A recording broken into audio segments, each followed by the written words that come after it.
Hi, I'm Angelica Bell. Welcome to the NatWest Business Show.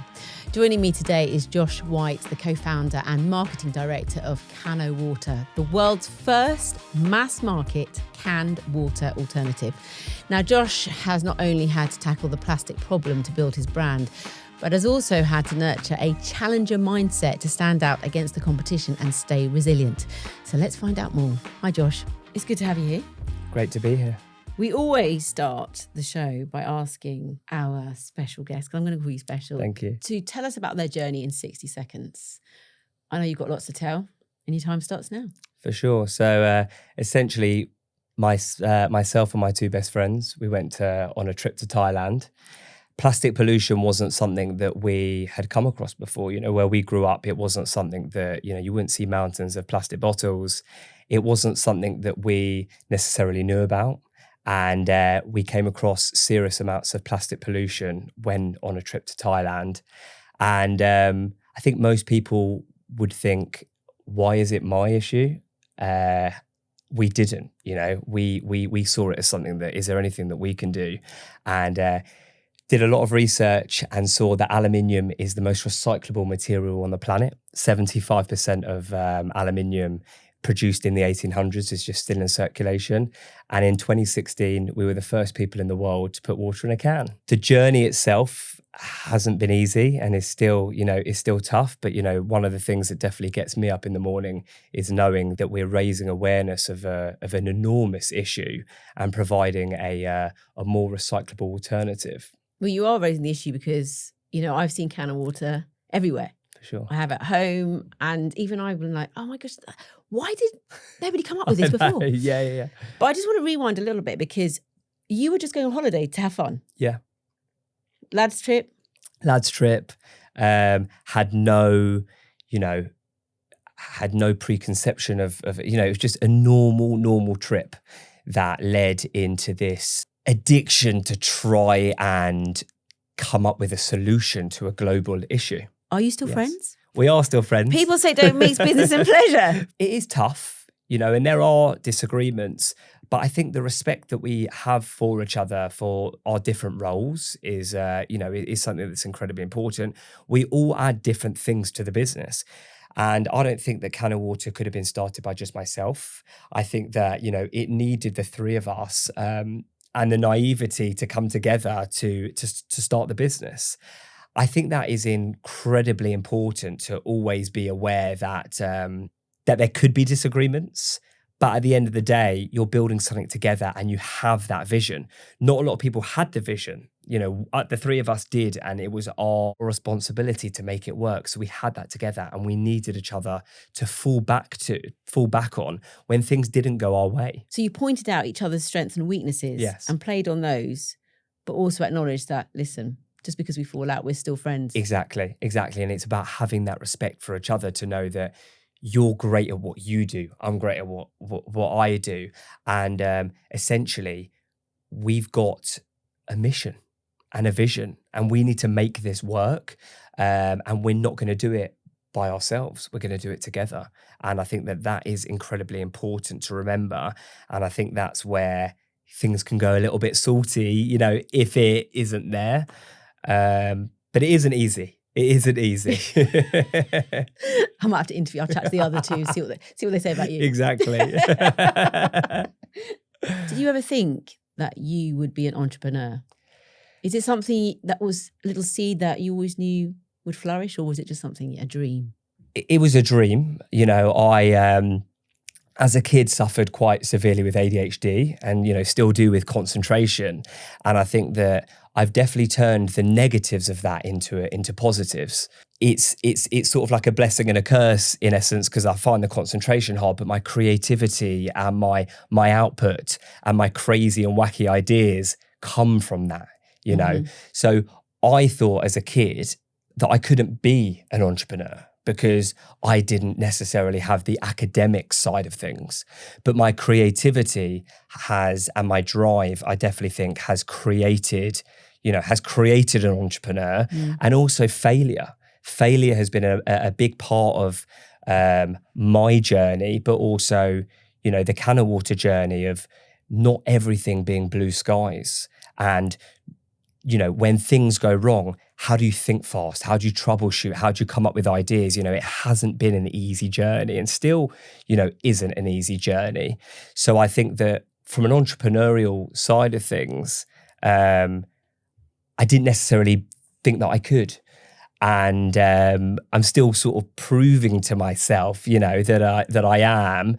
It's every single day I'm learning new things, and I'm proving to myself, who definitely suffers from quite bad imposter syndrome, that that I can be better and be the best version of myself. I've unlocked certain potential in myself through growing. Well, I know that you founded the company with two of your mates, the mates that went to Thailand with you, and maybe that's one of the strengths of that business, because you said that each of you have different skills. For sure. And that's what's helped build this company so quickly. Definitely. So let's talk about your other mates or co-founders. Yeah, for sure. So it started by myself and my two other friends, Perry and Ariel. We had never come from a drinks business background. So all we had was a dream, an idea, and extreme passion. And everything came from authenticity and, the purpose of trying to do good and trying to do better. When we came up with the idea, I was 22, turning 23. And, I was still a baby, I was still so young. And we always use the word naivety. Naivety really enabled us to just sort of, it enabled us to do different to what, people always say that if we were drinks industry professionals, we probably would have never have started CanO Water, because we would have straight away have said, no, that won't work. But it needed the three of us and the confidence and the drive to just be like, we're going to do it. And no one's going to stop us. And that was, and that still is today, that is the personality of what helped grow CanO Water in this market. It's a really saturated market. You've got your players that sit in the market that everyone knows, and it's very rare that a new brand comes in and takes over. And we got told by so many people, it's never going to happen. It's never going to happen. And the amount. So that was the initial reaction. That was the initial reaction. Why are you wasting your time? Yeah, why are you wasting your time? We sat down with one of the founders of one of the biggest drinks companies in the country, who just he looked at us and said, it's a good looking product. You'll never get into Tesco. The plastic problem's not that bad. All of these things that really sort of put that new, young, perceived as dumb entrepreneur down. And, we could have easily have just turned around and just said, guys, let's just pack up and go back to our day jobs. Yeah, but Josh, most people would have. Yeah. Because, when we get negative feedback, anything, 100%. Even me, I'm like, exactly. Is it worth it? And there was a lot of sleepless nights, a lot of leaving the office, in tears. Really? A lot of pain and a lot of suffering and a lot of sort of, are we the only people that believe in this? Are we the only people that can see this? And it was actually only until David Attenborough did Blue Planet that the world opened up their eyes. That was a turning moment for us. That was 3 years of pain and suffering and calling up people and working out, are we the only people that believe in this, to a change overnight that actually sort of turned this fad into a real as So how did you manage to create resilience in order to continue and push through with this dream, as you called it, until that? Because obviously there's things happening in society and life, which is a turning point. But before that, you were, in a way, you were trailblazing before. Definitely. Before that sort of big light bulb moment. I think it's just belief. I think it's belief, and I think it's believing in yourself and believing in your vision. And as I said to you, not allowing people to sort of to burn you down or ruin your dream, because you will get a lot of that. You'll get a lot, especially in disruptive companies. And water in a can, to most people, it's foreign. It's to a lot of people, it's the strangest thing. People used to put the phone down on us, and we would have to musk up the courage to call them back. I think it was quite nice that there was the three of us, even though we had each other. Yeah, we had each other to speak to, and albeit it wasn't easy, and some of us had different views, but we stuck with each other in those early years. If I was on my own, I don't think that I could have. I don't think I could have done it. alone. And I think that we would win an account like we won Selfridges or London Fashion Week or Whole Foods. And it would be these massive lows, and then a high would come, and we'd be like, wow, this is proving the concept. And a lot of things went wrong, and things didn't go our way, but the highs kept us there. It kept us in. And one of the things that I love talking about is we were 2 months away from closing CanO Water. Oh, really? Yeah, we were 2 months away. We brought in a managing director. He looked at the accounts. He said, the brand isn't building. We don't know if we've got anything here. Things were really, really tough. And, he said, we've got to go all out. We've got to go all out. We've got to give it our absolute all. And I just remember thinking, and saying, to friends and family, like, I don't know if CanO Water's gonna last. And I was petrified and I was scared. And this was my baby. I'd put everything into this. I'd left basically life. And people around me, my friends, family, thought I was mad for even starting it in the first place. Yeah. But on the last month, yeah, we worked to the wire. So hard. We were at the end. We were there. We were, we were digging to get there, and we were so close to like turning away and leaving. That's when the David Attenborough thing happened. And you talk about, fate, and you talk about all these, that's when it happened. And overnight, CanO Water went from, as I said before, this stupid idea that that turned into what we see it now. That encouragement overnight after the David Attenborough thing. Calls from everyone. We planted people were calling you. Yeah, calling us. We had planted that seed, and now our baby was growing, and overnight it was incredible, and it just showed me, especially as a founder, just keep going, don't stop there, just keep going. If you believe in it, your time will come. What's been your proudest moment? You've talked about a couple there. So. But what stands out? For sure. So the two that are really, really, that do stand out for me, and I know you asked for one, but I'm going to give you two. We like that. Give us more. If you had told me 10 years ago that I would be awarded a Forbes 30 under 30, I would have laughed. I'm someone that, as I said, I've got ADHD. I'm someone who really never believed in themselves. Mad imposter syndrome, and I would never in a million years have believed you. So the fact that I got awarded a Forbes 30 under 30 was something that was an enormous moment for me, an enormous moment as well for the person that doubted myself, many, many years ago, because I wasn't built, I don't think, to be an entrepreneur back then. I wasn't your typical, went to university and this and that. I would have been looked at as more of a little bit more of a dropout, a bit more of a, as I said, like a crazy creative who wanted to go down a different route in life to the norm. So that's been a really, really sort of pinch me moment and a proud moment of CanO Water. The fact that me as an individual have been awarded something for being an entrepreneur. So that was an incredible thing. Now you said there's been bumps in the road. Few fails. Yes, definitely. What would you say you've learnt the most? I think I've learnt as a founder to not panic and to, protect your team and really sort of, you've got to be very thick-skinned in what we do. There are highs and there are lows, as we've said. And I think that when the lows happen, what I've learnt is that every single time that there's been a low, we've got out of it.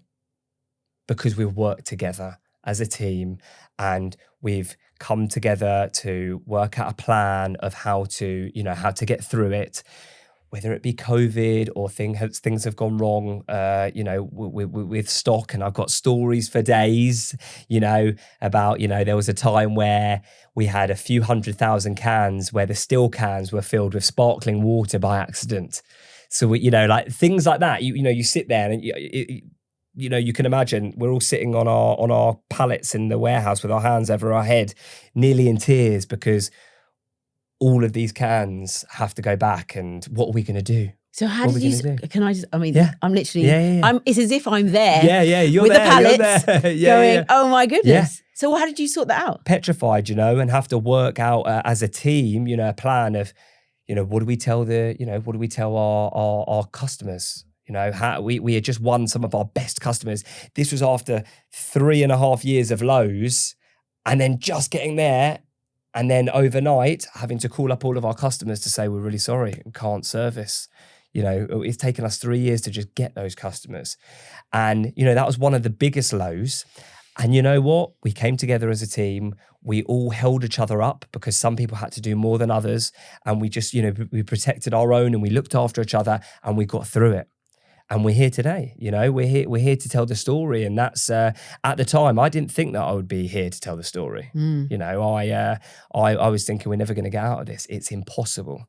And it's funny, actually, podcasts got me actually through some of those times, hearing other founders talking about their lows, talking about things that were similar. And it actually really, really helped me. And I'll always remember going back to those times where I listened to other founders talking about their times. Then people are going to be listening to this, exactly, listening to you as a founder. And that's important. That's important to hear that you're not alone. This happens to everyone. You need to relax, stay calm, and troubleshoot and think about how you're going to get through it. And that will make you a much, much, better entrepreneur, founder, staff member, ride the wave together. How did you go about creating a community? Was it simply by leading by example, or did you, target certain people like influencers, celebs, to put it on the map? So it's a very good question, because that was probably one of the hardest things, I think, especially when you've got a concept that is alien to people. Because how do you get people interested in something that they've never ever seen before? So it was a very organic journey, to be completely honest. And we would do things like stand outside of train stations, turn up at events, turn up outside, popular stores in London that were having sort of product launches, and just hand out cans to people. We would be everywhere in the first sort of 2 to 3 years when we hadn't drummed up any hype. The whole point of it was no one would stock us because they didn't understand the concept. So we had to go the other way. And it was a very much like a chicken and egg scenario where we had to get people to talk about the product and sort of say, oh, I saw that here, or I saw that there. So, it could have been literally just parking outside a park at lunchtime in the summer and just handing out cans to people. And people would be like, oh, canned water, why? And then we would tell them about it and they'll go, oh, that makes sense. And I think that we would get influencers involved. In the early days, I actually would do it myself. I would message thousands of influencers and I'd get two replies. And those 2 replies were everything. Oh my God, you won't believe who's replied. And that's what it would be. I'd message another few thousand, and I would get that 2 would turn into 5, into 10, into 20. And I would get the backing from some of these influencers who believed in, in what I was doing. And, sometimes it wasn't the biggest influencer ever, or a lot of the time it wasn't. Sometimes it was just a micro influencer who had a voice. Yeah. And good engagement. Good engagement. And that helped us. So we would seed it to people. And what would happen from that is people would see it. They would then go into their store. They would request oh, why don't you have a better alternative to plastic? Have you heard of CanO Water? And that it came that way rather than us going, well, we tried for 3 years to go to cafes and bars and all these places and say, we've got this CanO Water. And they'll be like, that's stupid. Put the phone down. So that it very much came from the consumer. The consumer or the influencer, whoever pushed us, they were, they are the drivers. They are actually the people that helped build CanO Water, and still to this day help build CanO Water because they also share the same message. So did you have to go to the eco-conscious person first to spread it, or was it just generally? A little bit. But it was also, so, someone would see a video on Facebook of a turtle with a straw up its nose.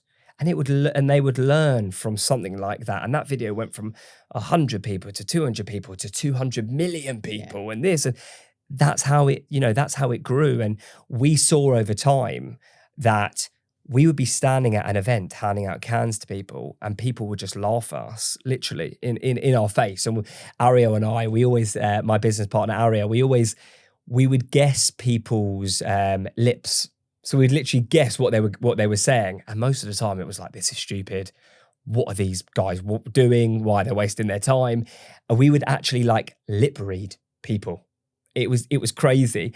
And then over the years, we would hand out cans to people, and slowly but surely, over like 3 years, 4 years, it would go from this is stupid to, oh, I love this brand. I've seen it before. I know why this exists. It's recyclable, yeah? Save the turtles. And, I think that is something that I've been really, really proud of, to be a part of, to see that transition of awareness, because it's really difficult. Some people, as I said to you, some people have been talking about this for years and they never get heard. We're doing small steps and we've been heard, and that's really, that's really rewarding. Yeah, I can imagine. Fulfilling. How have you remained adaptable as larger companies have sort of jumped on your bandwagon, because I can say that, and remained relevant? So I think this is like the number one question that I get. What are you going to do if X goes into cans? At first, I wouldn't be able to sleep, just of the fear of it. So I would be so scared that, brands were going to come in and they were going to eat us up, and it was just going to, CanO Water just wouldn't be here anymore. But the vision of the brand is to inspire other brands. So that fear actually was sort of like, yeah, but we want that, and as long as CanO Water are the leaders, and as long as CanO Water is at the forefront, we don't worry. That's the honest truth. And the funny thing is, every single time that a can has come into the market, it's propelled CanO Water. Let me just say this, being the only person to do something can be a really lonely place, especially in a category that it doesn't exist. Didn't exist. The three of us just made up a category. We just made it up, and we're like, yeah, here's a can of water. Now there are loads of brands across the whole world that are doing it, and actually it really excites me. It actually really excites me. It gives me that sort of extra proud moment or drive, because every single time that a brand has done it, CanO Water has, it's basically shown that the category is real. It's validated the category, which has been rewarding in itself. So I don't get scared. I keep being me, and I keep coming up with, really, really good, creative ideas to keep the brand different and relevant. And my team is absolutely phenomenal. And I think that's number one, is empower the team. The team come up with some phenomenal, ideas to keep the brand, relevant and in everyone's eyes. My advice is to other people that have experienced this type of thing or have yet to experience it, is to don't get blindsided by it. Just keep going, keep doing your thing. You're your brand, and you can sit alongside hundreds of other brands. Just keep being authentic, original. Just keep being you. You mentioned that lots of people doubted you when you first started. So what 3 tips would you give to businesses who are not getting the support they need? So one, as we say, don't bottle it. I would like to say ignore some of it, ignore some of the sort of the you can't, it won't, you'll never. You have to ignore that, it's tough to. It's slamming down on your idea. I think that it's incredibly important to start, your own movement, and I think that's what we did. So go out, find people that have similar skill sets and similar vision, but really just sort of believe in yourself. I think that's the number one thing as a founder. Believe in yourself. Why did you start it? You saw something. You saw something that no one else has done, or you've seen something that's been done, but you've got your own niche within it. And I think that belief is the number one thing that is going to get you, past all of that negativity and the noise. As I said, as someone that's grown a challenger brand that's never been done before, we got used to it, became so thick-skinned that it sort of is like second nature. That's sort of like, all right, they might have said no, but we're going to do it. That is where the growth begins. So that's incredibly important. Josh, thank you so much for being here and just sharing your experiences. Thank you. Thanks for having me. And thanks to you for listening. Remember to hit follow and subscribe so you don't miss our incredible guests still to come. And if today's episode has inspired you, head to our website to find more insights and potential solutions that could help you take action today. Until next time.